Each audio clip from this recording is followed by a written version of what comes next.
తమిళనాడులో 2026 అసెంబ్లీ ఎన్నికలకు ముందే డిఎంకే పార్టీలో కీలక పరిణామం చోటు చేసుకుంది. ఇప్పటి వరకు మంత్రిగా ముఖ్యమంత్రి కుమారుడిగా ఉన్న ఉదయనిధి స్టాలిన్ ఇప్పుడు డిప్యూటీ సీఎం అయ్యారు. అంటే డిఎంకేలో నెంబర్ 2గా మారారు.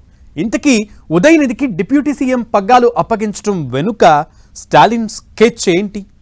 ఈ సన్ రైజ్కి కారణం ఏంటి?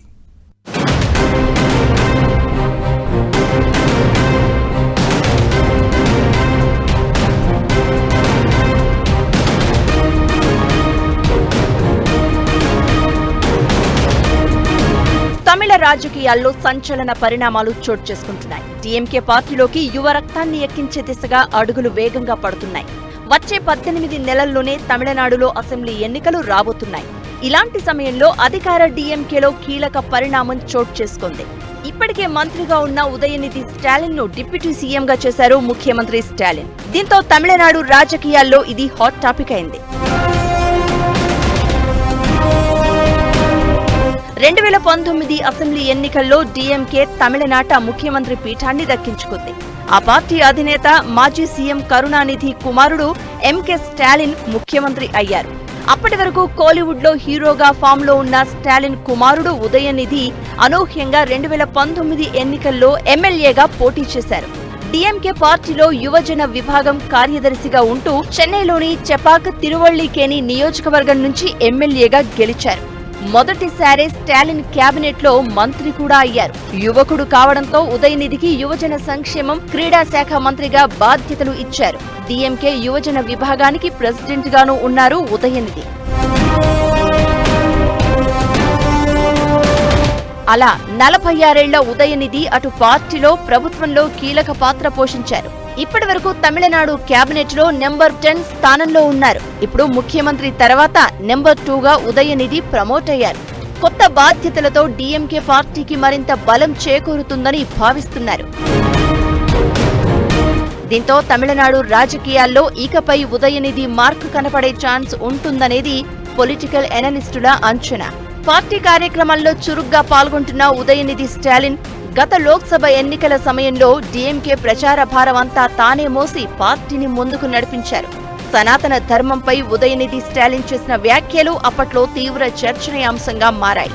అప్పుడే ఉదయనిధి పేరు దేశవ్యాప్తంగా వినిపించింది. కోలీవుడ్ హీరోగా, నిర్మాతగా, కరుణానిధి మనవడిగా, స్టాలిన్ కొడుగ్గా, అన్నింటికీ మించి తమిళనాడు మంత్రిగా కంటే సనాతన ధర్మంపై వివాదాస్పద వ్యాఖ్యలు చేయడంతో ఉదయనిధి ఓ రకంగా ఫేమస్ అయిపోయారు.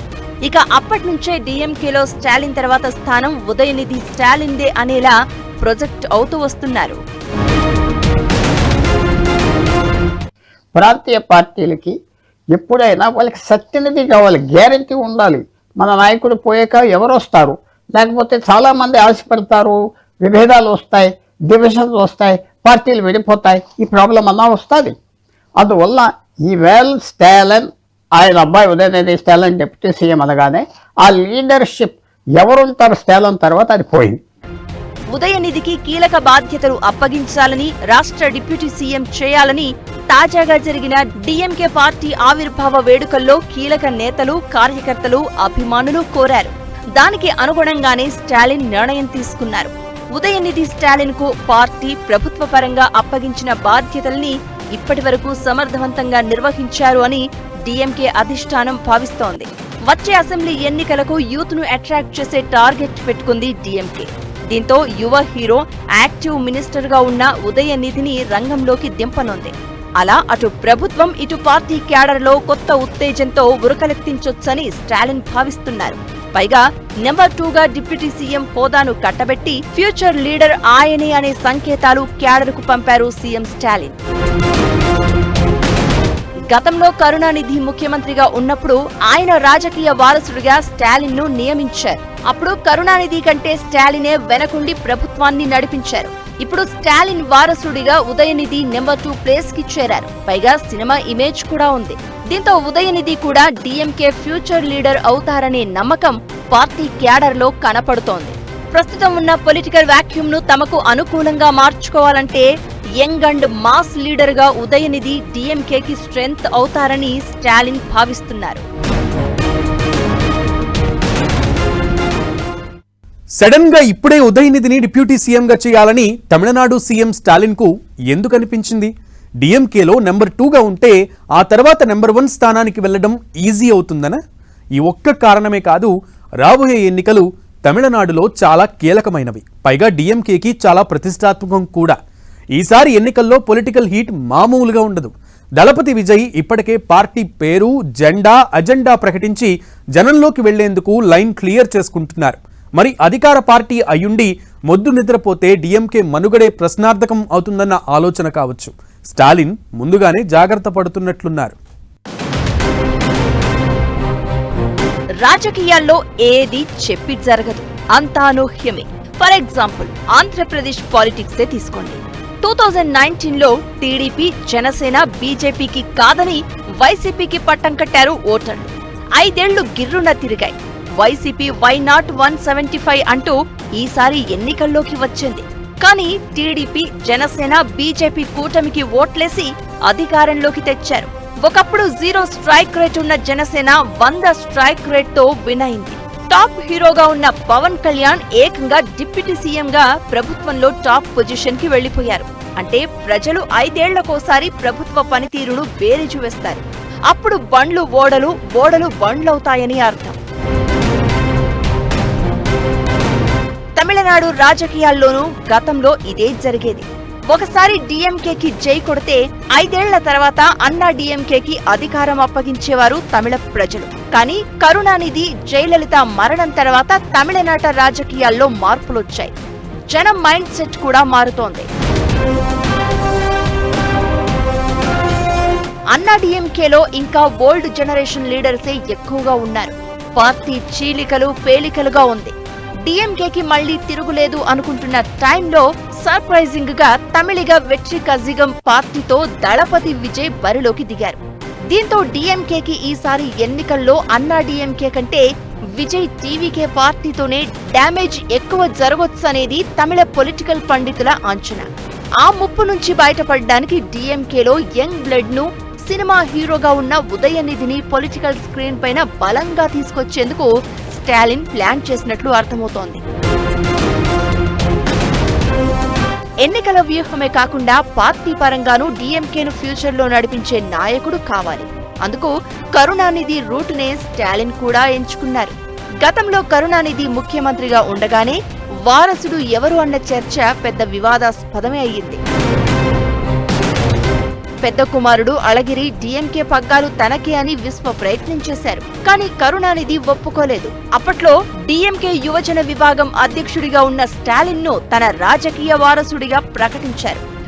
తాను ముఖ్యమంత్రిగా ఉండగానే వ్యూహాత్మకంగా 2009 లోక్సభ ఎన్నికల అనంతరం డిప్యూటీ సీఎంగా స్టాలిన్ ను ఎంపిక చేశారు. కరుణానిధి మరణం తర్వాత డిఎంకే పగ్గాలను అందుకున్న స్టాలిన్ పార్టీని విజయ పదంలో నడిపించారు. ఆ తరహాలోనే ఇప్పుడు ఉదయనిధికి 2వ ప్లేస్ ఇవ్వడం ద్వారా ఫ్యూచర్ డిఎంకే అధినేత అతనే అనే సిగ్నల్స్ క్లియర్ కట్ గా పంపారు స్టాలిన్. సో ఇప్పుడు వచ్చిన ప్రశ్న, పట్నాయక్ ఒడిశాలో తర్వాత ఎవరు అంటే జవాబు లేదు. నితీష్ కుమార్ తర్వాత ఎవరు బీహార్లో, ఆ పార్టీ పరిస్థితి జవాబు లేదు. ఆ ప్రశ్నకి జవాబు లేకపోతే అన్సర్టనిటీ వచ్చి పార్టీని వదిలేయటం, కుమ్ముకోవటం, గ్రూప్స్ తయారవటం అని ఉంటాయి. కాబట్టి ఈవేళ స్టాలిన్ కూడా ఆలోచించుకొని ఇంకా 1.5 సంవత్సరం ఉన్నది తమిళనాడు ఎలక్షన్కి. ఆ ఎలక్షన్కి ఉదయనిధి అనే డిప్యూటీ సీఎంగా యాక్సెప్ట్ చేస్తారు. ఇప్పుడు 3.5 సంవత్సరాలు మంత్రిగా ఉన్నాడు అని ఆలోచించి చేశారు. స్టాలిన్ మొదటిసారి సీఎం అయినా ఆయన వయసు 70 దాటిపోయింది. తమిళ రాజకీయాల్లో వ్యక్తి ప్రాధాన్యం ఉంటుంది. బలమైన నేత లేకపోతే పార్టీ బలహీన పడుతుంది. అన్నా డిఎంకే పరిస్థితి అదే. క్యాడర్ బలంగానే ఉన్నప్పటికీ జయలలిత లాంటి లీడర్ లేకపోవడంతో ఆ పార్టీ ఇప్పట్లో లేచే పరిస్థితి లేదు. పైగా వచ్చే ఎన్నికల్లో దళపతి విజయ్ పార్టీ కూడా గట్టి పోటీ ఇచ్చే అవకాశం ఉందన్న అంచనాలున్నాయి. అటు బీజేపీ కూడా సౌత్ పై కన్నేసింది. తమిళనాడులో బలపడాలని గట్టి ప్రయత్నాలే చేస్తోంది. ఒకవేళ అన్నా డిఎంకే నటుడు కమల్ హాసన్ స్థాపించిన మక్కల్ నిధు మయ్యం ఇతర చిన్నా చితక పార్టీలతో విజయ్ కలిస్తే అప్పుడు పరిస్థితి ఏంటనే ఆలోచన కూడా ఉంది. దీంతో డిఎంకే నుంచి కూడా స్టార్ ఫేస్ ను తెరపైకి తేవడం అత్యవసరం. అందుకే స్టాలిన్ ఈ ఎత్తుగడ వేశారని భావిస్తున్నారు. ద్రవిడ నినాదం డీఎంకే భావజాలం, సిద్ధాంతాలను ఉదయనిధి చాలా బలంగా తీసుకెళ్తారని పార్టీ శ్రేణులు నమ్ముతున్నాయి. డిప్యూటీ సీఎం అయితే నెంబర్ 2 హోదాలో వచ్చే ఎన్నికల్లో అన్నీ తానే దూసుకెళ్లే అవకాశం ఉంటుంది. 2026లో యువ ఓటర్లను ఎక్కువగా ఆకట్టుకుని డీఎంకేను విజయ తీరాలకు చేర్చొచ్చని స్టాలిన్ భావిస్తున్నట్టు అర్థమవుతోంది.